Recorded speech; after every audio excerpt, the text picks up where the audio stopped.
बिस्मिल्लाहिर्रहमानिर्रहीम। अस्सलाम वालेकुम। उम्मीद है आप ठीक होंगे, खैरियत से होंगे। तैयब लोच आपकी खिदमत में फिर से हाजिर है जी। सबसे अहम तब्दीली तो आज आपने देखी होगी या सुनी होगी कि जस्टिस काजी फैज़ ईसा ने पाकिस्तान के 29वें चीफ जस्टिस ऑफ पाकिस्तान का हलफ जो है वो ले लिया है। आज तकरीब हलफ बर्दारी जो है वो सदर हाउस में हुई। काजी फैज़ ईसा से जो है वो सदर आरिफ अलवी ने हलफ लिया, और जब वो हलफ ले रहे थे मैं भी वहाँ पे मौजूद था। तो एक चीज़ जो मुझे मैंने नोट की, मैंने कहा आप तक शेयर करूँ।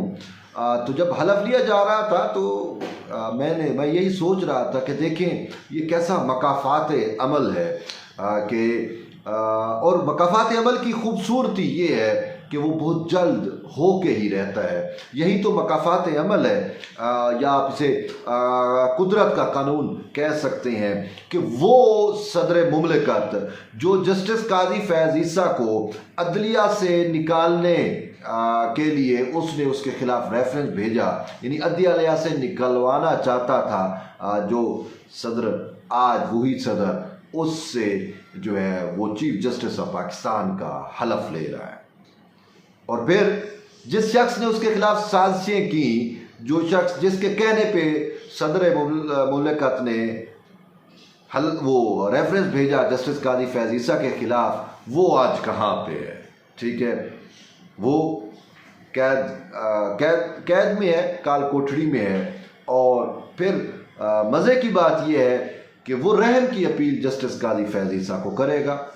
ये एक कानून कुदरत है, और इसे ही कहते हैं मकाफात अमल, कि जो आप करते हो वो बोते हो, और वो चीज़ें आपके साथ होके ही रहती हैं। यही कुछ हुआ आज, या हो रहा है ये आज, यही मैं नोट कर रहा था। और फिर बड़ी मज़े की बात एक और हुई कि बल्कि आप उसे कह सकते हैं कि जस्टिस काजी फैज़ ईसा ने एक नई रिवायत भी कायम की है कि जब वो हलफ ले रहे थे तो उनकी अहलिया सरीना ईसा भी उनके साथ थी। और हुआ यूँ कि जब जस्टिस काजी फैज़ ईसा हलफ के लिए आके बैठे, हलफ लेना था, तो उन्होंने सदर के प्रिंसिपल सेक्रेटरी को बुलाया। तो सदर के प्रिंसिपल सेक्रेटरी को कहा कि जब हलफ के लिए कॉल हो और हलफ लिया जाना हो तो उस वक्त मेरी अहलिया ये बैठी हुई है, मेरी अहलिया को जो है वो आपने लेके आना है और मेरे साथ उसे खड़ा करना है। प्रिंसिपल सेक्रेटरी सदर के जो प्रिंसिपल सेक्रेटरी थे उसने हामी भरी, और जो ही हलफ के लिए कॉल हुई और सदर मुमलिकत भी उठे और चीफ जस्टिस काजी फैज़ ईसा भी उठे, तो उसी टाइम ही प्रिंसिपल सेक्रेटरी जो उनकी अहलिया बिल्कुल साथ ही बैठी हुई थी, उनको उनके पास आए और उनको लेके गए, और वो काजी फैज़ ईसा के साथ खड़ी हुई। तो उसके बाद सदर मुमलिकत ने हलफ पढ़ना शुरू किया, हलफ लेना शुरू किया। तो काजी फैज़ ईसा उसको पढ़ रहे थे, और साथ ही उनकी अहलिया भी उस हलफ को पढ़ रही थी। ठीक है, तो ये एक सिंबॉलिक एक चीज़ है। लेकिन ऐसा क्यों हुआ? इसमें इसके मुख्तलिफ पहलू हैं। एक तो आप ये कह सकते हैं कि ख़ातून को इज़्ज़त देना, ये भी एक सबसे अहम पहलू है कि अपनी अहलिया को भी इज़्ज़त देना सबसे बड़ी बात है। और दूसरी अहम बात ये है कि जस्टिस काजी फैज़ ईसा कि ये जो अहलिया है सरीना ईसा ने, इन्होंने बहुत सऊबतें बर्दाश्त की, ट्रायल इन्हीं का हुआ। काजी फैज़ ईसा के साथ साथ उनकी अहलिया भी अंडर ट्रायल रहीं। उनको जो है वो रोलिंग स्टोन बनाया गया, कभी वो सुप्रीम कोर्ट और कभी फिर उनको जो है वो FBI को मामलात भेजे गए थे।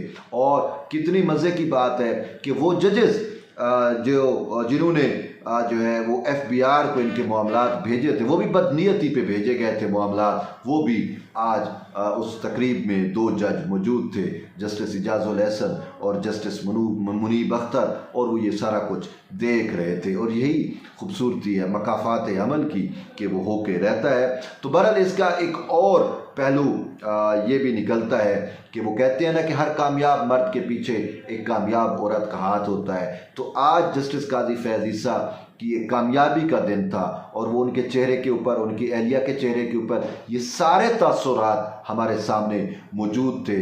हम देख रहे थे कि वो फातेह के तासुरात थे। तो ये भी इसी वजह से भी काजी फैज़ ईसा की कामयाबी के पीछे, और चूँकि उनकी अहलिया सरीना ईसा का हाथ था, एक वजह ये भी बनती है। लेकिन सबसे अहम वजह जो मैं अंडरस्टैंड कर रहा हूँ वो ये है कि justice Qazi Faez Isa by book चलने वाले जज हैं, और मैंने मुतअद्दिद मरतबा कई दफ़ा उनके केसेस का विटनेस हूँ कि वो जब ऐसे केसेस देखते हैं जिसमें उनको महसूस होता है तो वो बार औक़ात, यानी कि फैज़ाबाद धरने वाला मामला हो तो उसमें उन्होंने कहा था कि आर्म्ड फोर्सेस का मुझे बताएं कि हलफ क्या कहता है, तो वो हलफ पढ़ के सुनाया गया।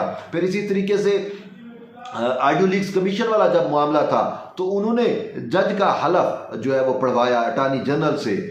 तो वो क्यों पढ़वाया, वो हलफ क्यों पढ़वाया, और फिर अपनी वाइफ को साथ खड़े करके जो है हलफ लेते वक्त और उनसे हलफ यानी कि किस्म का उसकी एहलिया ने भी हलफ लिया, तो वो भी एक मैसेज था। वो मैसेज क्या था कि खासकर उसके पेशराव का जो रिटायर हो गए उमर अता बंदियाल जैसे लोगों के लिए कि भाई जितना भी आप पे दबाव आए, आपकी फैमिली, आपकी एहलो अयाल भी उस हलफ के पाबंद हैं जो हलफ आपने लिया हुआ है।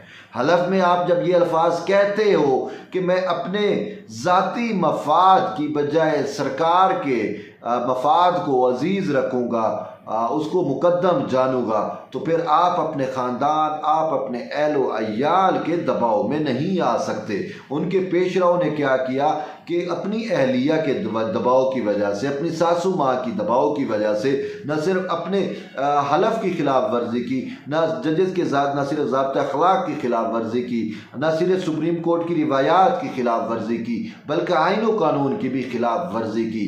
तो ये भी एक वजह थी कि जस्टिस काजी फैज़ ईसा ने ओवरऑल पूरे तमाम ऐनी ओहदेदारों को एक मैसेज दिया है। वो तमाम ऐनी ओहदेदार जो हलफ के पाबंद होते हैं, जो हलफ लेते हैं अपना ओहदा संभालने से पहले, उनको पाबंद किया है कि आपका हलफ मुकद्दम है, और जिस तरीके से आप अपने हलफ पे कारबंद हो उसी तरीके से आपकी फैमिली भी आपके हलफ की कारबंद है। यानी कि वो अपने एहलो अयाल जो है वो आपके हलफ पे असरअंदाज नहीं हो सकते। आप अपने ज़ाती मफाद की बजाय रियासती और सरकारी मफाद को अजीज़ तर रखने के पाबंद हैं। ये सबसे बड़ा मैसेज दिया गया। और उस टाइम अगरचे आर्मी चीफ भी थे, सदर मुमलिकत भी थे, और भी बड़े आईनी ओहदेदार मौजूद थे, वज़ीर आज़म भी मौजूद थे, उन सबको भी एक मैसेज देना मकसूद था कि आप सब जो है वो अपने हलफ के पाबंद हो, और आपके एहलोयाल भी उस हलफ के पाबंद हैं जो आपने उठाया हुआ है। वो आपको इन्फ्लुएंस नहीं कर सकते ज़ाती मफाद के लिए।